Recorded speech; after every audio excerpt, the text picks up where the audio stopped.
This channel does not promote any violent, harmful, or illegal activities. All content provided by this channel is meant for an education purpose only.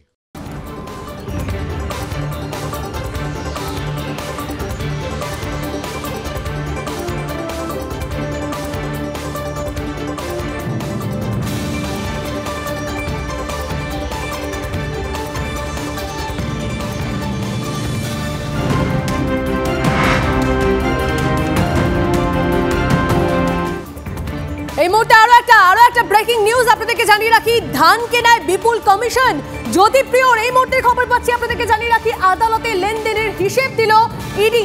ধানে quintal প্রতি 20 টাকা commission ছিল বালুর, এমনটাই খবর আমরা পাচ্ছি। আরো একবার জানাবো এই মুহূর্তের ব্রেকিং নিউজ। ধান কেনায় বিপুল কমিশন জ্যোতিপ্রিয়র, আদালতে লেনদেনের হিসেব দিল ইডি। ধানে কুইন্টাল প্রতি 20 টাকা কমিশন ছিল বালুর। আরো ডিটেইলসে জানবো আমাদের প্রতিনিধি সিজার আমাদের সঙ্গে রয়েছেন সরাসরি। সিজার, দেখো, ইডি তদন্ত যত এগোচ্ছে খাদ্য দুর্নীতি মামলায়, সেখানে দেখা যাচ্ছে জ্যোতিপ্রিয় মল্লিক খাদ্যমন্ত্রী হিসেবে তিনি বিপুল পরিমাণ টাকা কমিশন হিসেবে দুর্নীতির একটা বড় ভাগ পেতেন। এবং তার মধ্যে সবথেকে চাঞ্চল্যকর বিষয় হচ্ছে ধান কেনা, অর্থাৎ সরকার যে ধান কেনে সেই ধান কেনাতে প্রত্যেক কুইন্টালে তার জন্য বরাদ্দ ছিল 20 টাকা। একদম প্রাথমিক যে হিসেব পাওয়া গেছে সেখান থেকে দেখা যাচ্ছে 2012-13 অর্থবর্ষ থেকে 2021-22 অর্থবর্ষ পর্যন্ত কম করে 350 কোটি টাকা এই 20 টাকা হিসেবে তার কাছে গেছে, যেটার একটা হিসেব ইতিমধ্যেই ইডি আদালতে পেশ করেছে। এবং তারা মনে করছেন এই অঙ্কটা আরও অনেক বেশি, কারণ সরকারিভাবে যে ধান কেনা হয়েছে তার থেকেও বেশি ধান কিন্তু প্রকিওর করেছে তার বিভিন্ন এজেন্টরা, এবং সেই টাকাটাই প্রায় 500 থেকে 600 কোটি টাকা খালি কমিশন হিসেবে তারা পেয়েছেন এই জ্যোতিপ্রিয় মল্লিক। এই কমিশনের বাইরেও বিভিন্ন লেয়ারে তার দুর্নীতির টাকা এসছে, এবং এটা এই যে সামগ্রিক যে 10,000 কোটি টাকা জ্যোতিপ্রিয় মল্লিক বিদেশে পাচার করেছেন যে অভিযোগটা উঠছে তার মধ্যে একটা অংশ। বেশ ধন্যবাদ সিজার। এর পাশাপাশি আপনাদেরকে জানিয়ে রাখি বালুর যে চিঠি, সেই চিঠি ঘিরেও রহস্য বাড়ছে। মেয়ে প্রিয়দর্শিনীকে দেওয়া চিঠিতে শঙ্করাঢ্য ও শেখ শাহজাহানের সঙ্গে আরও দুটো নাম, এমনই দাবি ইডির। এক অবাঙালি ব্যবসায়ী এবং এক রাজনীতিবিদের কথা উল্লেখ রয়েছে ওই চিঠিতে।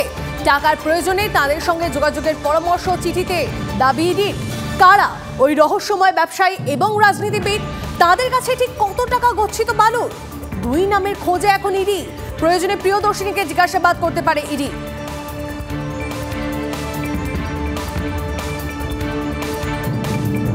এদিকে শাহজাহান, তাকে নিয়েও তো রহস্যের শেষ নেই। কোথায় শেখ শাহজাহান? দাদাকে ফোনে যোগাযোগের চেষ্টা করেছে, কথা হয়নি। TV9 বাংলায় এক্সক্লুসিভ, শাহজাহানের ভাই শেখ আলমগীর নোটিশ জারি করতে পারত ইডি। তদন্তকারীদের ওপর হামলার ঘটনার তদন্ত হোক, দাদা আইনি সহায়তা নিক। এক্সক্লুসিভ প্রতিক্রিয়া পলাতক তৃণমূল নেতার ভাইয়ের। যে ঘটনাটা ঘটেছে, এই ঘটনাটা আমরা মনে করি খুবই দুঃখজনক, কারণ আইনের ঊর্ধ্বে আমরা কেউ নয়, আমরা এটাকে কেউ প্রশ্রয় দিই না। এখন আমরা গ্রামের মানুষ, আর লোককে অনেকে ভালোবাসে, সেই ভালোবাসার কারণে হয়তো একটা ঘটনা তারা ঘটিয়ে ফেলেছে। এর জন্য আমরা খুবই দুঃখিত, কারণ এই ঘটনাটা না ঘটলে ভালো হতো।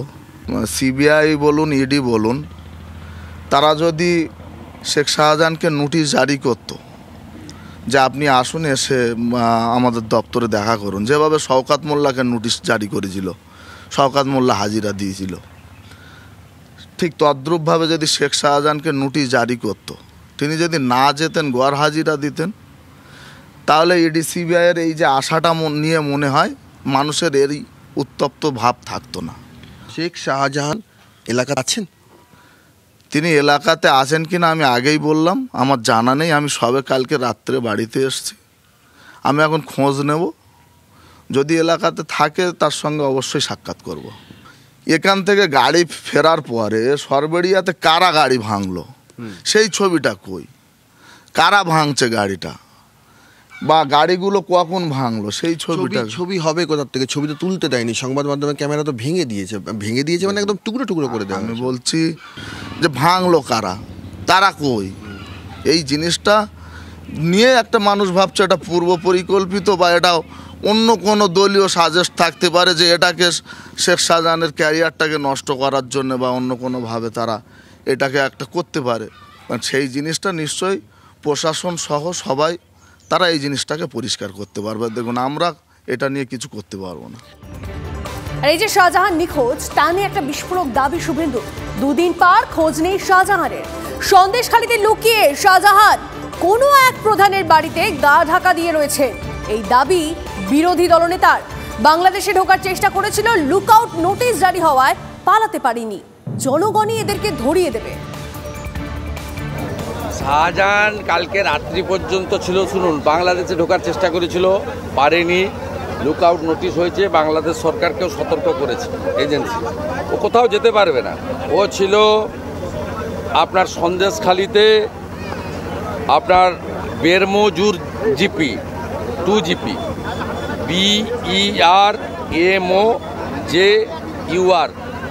বেরমুজোর 2 জিপি প্রধান হাজি সিদ্দিক মোল্লা, হাজি সিদ্দিক মোল্লার বাড়িতে বেরমজুর জিপি। তৃণমূল কংগ্রেসের নেতারাই কাল মিডনাইটে রাত্রে 1টার সময় আমাকে মেসেজ করে পাঠিয়েছে, এদেরকে ধরিয়ে দেবে লোক, জনগণই ধরিয়ে দেবে, চিন্তার কোনো কারণ নেই। আর এই শেখ শাহজাহানের অনুগামীরা বলেছিলেন বাঘ সময় মতো সামনে আসবে। দেখুন, এখনো অবধি তো হয়তো সময় হয়নি, তাই জন্য তিনি সামনে আসেননি, কিন্তু শনিবার সন্ধ্যের মধ্যে বাঘের এক্সক্লুসিভ আওয়াজ পেলাম আমরা। শাহজাহান শেখের এক্সক্লুসিভ অডিও বার্তা, তাকে চক্রান্ত করে ফাঁসিয়ে দেওয়া হচ্ছে। এক্সক্লুসিভ বার্তায় TV9 বাংলাকে জানালেন শাহজাহান। লুকিয়ে থেকে বিবৃতি দিয়েছেন একমাত্র TV9 বাংলায়। কি বললেন শাহজাহান, শুনুন সে এক্সক্লুসিভ অডিও বার্তা। আমি শেখ শাহজাহান বলছি। প্রত্যেকের কাছে আমার অনুরোধ, এই সব CBI ED নিয়ে ভয় পাওয়ার কোনো কারণ নেই। সবাই সুবুদ্ধি সম্পন্ন মানুষ, তোমরা বুঝতে পারছো এটা একটা ষড়যন্ত্র, রাজনৈতিক ষড়যন্ত্র। ওরা আমাকে দমাতে পারলে মনে করছে সন্দেশখালী তৃণমূল কংগ্রেসটা দুমড়ে যাবে। অতএব ভয় পাওয়ার কিছু নেই। আমার মতো শেখ শাহজাহান হাজারো হাজারো শেখ শাহজাহান আছে। আর তোমরা তৃণমূল কংগ্রেস সৈনিক, ED CBI যেটা করছে সেটা সম্পূর্ণ ষড়যন্ত্র, রাজনৈতিক ষড়যন্ত্র। নিশ্চয়ই সবাই বুঝতে পারছো যে আমি কোনোদিন কোনো অন্যায়ের সঙ্গে যুক্ত নয়, কোনো অপরাধের সঙ্গে যুক্ত নয়। আমাকে যদি কোনো প্রমাণ কেউ করতে পারে যে আমি কোনো অপরাধের সঙ্গে যুক্ত, তাহলে আমি আমার নিজের মুন্ডুটা নিজে কেটে দেবো। কোনোদিন কোনো মানুষের সামনে মুখ দেখাবো না। যতদিন বেঁচে থাকবো অন্যায়ের সঙ্গে কোনোদিন আপোষ করব না। অতএব ওরা যে ষড়যন্ত্রকারী চক্রান্ত করছে, এটা যে মিথ্যে ভাঁওতাবাজি সেটা প্রমাণ হবে, একটু সময় লাগবে, কিন্তু আপনারা আস্থা হারাবেন না। সংগঠন আপনারা সবাই চালিয়ে যান, ভয় পাবেন না। মৃত্যু একদিন না একদিন হবে, অন্যায়ের বিরুদ্ধে আমাদেরকে লড়ে যেতে হবে এবং এই ষড়যন্ত্রকারীরা এরা একদিন নিপাত যাবে, এটা সেই আস্থা ভরসা রাখুন।